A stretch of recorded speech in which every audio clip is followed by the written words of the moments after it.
দর্শক আসসালামু আলাইকুম। এই মুহূর্তে দেশ অথবা প্রবাস থেকে যেখান থেকে চ্যানেল এস লাইভ অনুষ্ঠানটি দেখছেন বা দেখবেন, আমি চ্যানেল এসে স্বাগত জানাচ্ছি বাবুল শিকদার। দর্শক, আমি এই মুহূর্তে আছি ব্রাহ্মণবাড়িয়ার আশুগঞ্জ এলাকায়, ঢাকা সিলেট মহাসড়কে। আমি আপনাদেরকে একটু বলে রাখতে চাচ্ছি, এই ঢাকা সিলেট মহাসড়ক আশুগঞ্জ গোল চত্বর থেকে, আশুগঞ্জ নৌবন্দর থেকে আখাউড়া পর্যন্ত, আখাউড়া আগরতলা বর্ডার পর্যন্ত যে প্রায় 51 কিলোমিটার রাস্তার বেহাল দশা, বড় বড় খানাখন্দ সৃষ্টি হয়, সেখানে যানজট যেন হয়েছে প্রতিদিনের সঙ্গী। আর সেই যানজটে ঢাকা সিলেট এই গুরুত্বপূর্ণ এই মহাসড়কটিতে প্রতিদিনের সঙ্গী হয়েছে যানজট। এই তীব্র যানজট সৃষ্টি হওয়ায় পথচারী সহ এলাকার গাড়ির যাত্রীদের এখানে কিন্তু চরম দুর্ভোগ পোহাতে হচ্ছে। আমি যদি আপনাদেরকে একটু দেখাইয়া রাখি যে এই রাস্তাটির কি বেহাল অবস্থা, আমি যদি আপনাদেরকে একটু বলে রাখি যে এখানে প্রতিদিন যান চলাচলে বিঘ্ন ঘটছে, তার প্রধান কারণ এখানে বড় বড় খানাখন্দ সৃষ্টি হয়েছে।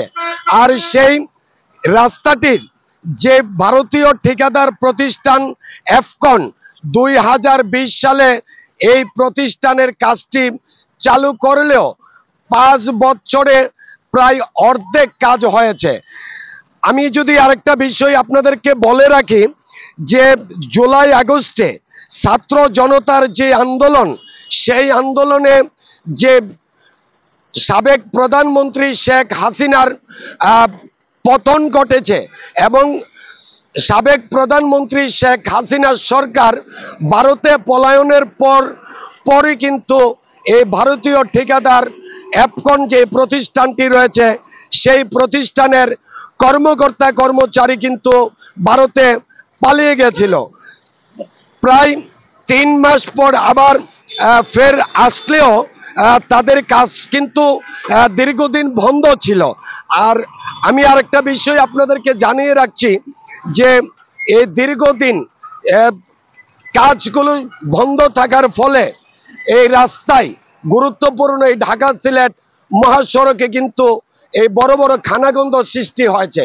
আর সেই খানাখন্দ সৃষ্টি হয় যান চলাচল বিঘ্ন ঘটছে এবং প্রতিদিনের সঙ্গী হয়েছে তীব্র যানজট।